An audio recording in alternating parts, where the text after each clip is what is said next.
কোনো দালাল ক্রেতা ও বিক্রেতা উভয়ের কাছ থেকে টাকা নিলে সেটা জায়েজ হবে কিনা। আমাদের দেশে জমির দালাল বলেন, অন্যান্য বিভিন্ন দালাল বলেন, এই দালালদেরকে দেখা যায় অনেক সময় ক্রেতা বিক্রেতা দুই দিক থেকে টাকা নেয়।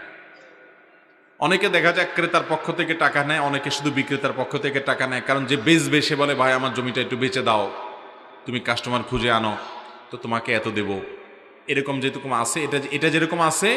আবার অনেকে ওই যে বিক্রেতাকে ক্রেতা বলে, ভাই আমার এই জিনিসটা কেনা দরকার, কোথায় পাওয়া যায় একটু দেখেন। তো সেখান থেকে সে খুঁজে এনে দিলে ক্রেতা তাকে কিছু দেয়। আবার অনেক দালাল আছে যে বিক্রেতার কাছ থেকেও খায়, ক্রেতার কাছ থেকেও খায়। বিশেষ করে আজকালকার যুগে বেশিরভাগ ক্রেতা দালালি বোধহয় এই টাইপের, তাই না?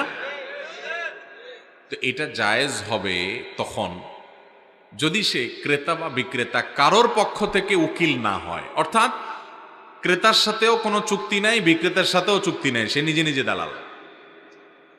কে জমি বেচবে খুঁজে বেড়ায়, আর যে কে জমি কিনবে সেটাও খুঁজে বেড়ায়। তো বেচা লোক আর কেনা লোকের সাথে সে মধ্যস্থতা করে সব কাজগুলো সমাধান করে। এটা যদি সে করে তাহলে দুই পক্ষ থেকেই সে টাকা নিতে পারে। কিন্তু যদি তাকে বিক্রেতা বলে, ভাই আমার জমিটা বেচতে হবে, তুমি ক্রেতা বাইর করে এনে দাও, জমির দাম 10 লাখ টাকা করে, তোমাকে আমি 9 লাখ করে দিয়ে দিলাম, বাকি 1 লাখ করে তুমি পাইবা, অথবা তুমি এটা বিক্রি করে দাও, মোট এত টাকায় আমি তোমার এত টাকা দিব।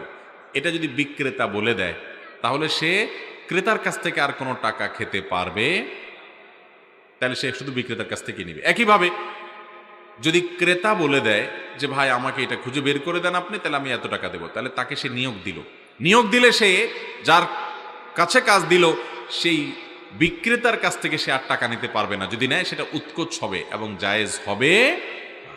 কথা কি বুঝাতে পারছি? তাহলে যে কোনো এক পক্ষ থেকে নিয়োগ প্রাপ্ত হলে শুধু তার টাকা খেতে পারবে, অপর পক্ষের টাকা খাওয়া যাবে না। তখন এটা সুদ হবে, ঘুষ হবে, উৎকোচ হবে এবং আরো নানা কারণে গুনাহ হবে না, জায়েজ হবে। আর যদি দুই পক্ষই তাকে কেউই নিয়োগ দেয় নাই, সে নিজে থেকে নিজে দালালি করে, ক্রেতাও খুঁজে বাইর করে, সে বিক্রেতাও খুঁজে বাইর করে, এরপরে লিঙ্ক করে দেয়, তাহলে সেক্ষেত্রে সে কারোর ধারবে না বা কারোর অধীনস্থ না। বিদেশে দুজন থেকেই বলে কয়ে, ধোকাবাজি ছাড়া, মিথ্যা ছাড়া।